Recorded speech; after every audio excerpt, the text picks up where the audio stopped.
Mambo vipi? Mambo ni aje? Ni time nyingine tena ambayo tunapeana news. Bana, Tyla, Nandy na Ayra Starr wameshinda, ila Zuchu kakosa.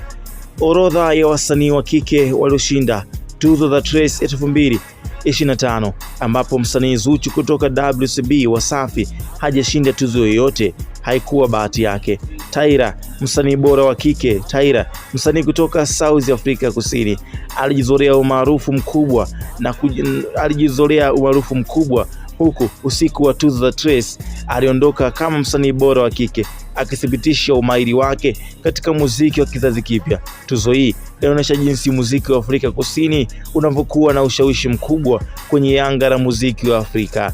Namba 2 ni Ayra Starr, msanii bora wa Afrika Magharibi. Ayra Starr, nyota kutoka Nigeria, of course, amejizolea tuzo ya msanii bora wa Afrika Magharibi. Ufanisi wake unazidi kudhihirisha ukuaji wake mkubwa katika sekta ya muziki, akiwa na mashabiki wengi zaidi kutoka kote duniani. Mesi Chinwo, of course, ni msanii wa Injili, ni mmoja wa wasanii ambaye ameshinda tuzo ya msanii bora wa Injili, na yeye anaenda kudhibitisha kwamba ufanisi wake mkubwa katika muziki wa Injili Afrika unazidi kupenetrate kinoma na kwenda nje ya mipaka ya Bongo kutokea nyumbani bana Afrika.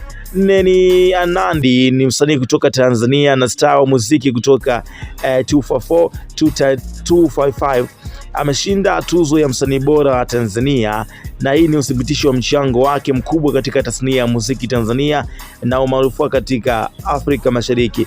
Ingawa mastaa hawa kike wameshinda tuzo zao, Zuchu ambaye ni miongoni mwa wasanii maarufu Tanzania alikosa tuzo katika hafla hii. Hata hivyo, Zuchu bado anashikilia umaarufu mkubwa katika muziki wa Bongo Flava na kipenzi cha mashabiki wengi. Tuzo za Trace ni miongoni mwa tuzo muhimu za Afrika na zinaendelea kutoa jukwaa kubwa la wasanii wa kike kuonyesha vipaji vyao, kufikia malengo makubwa na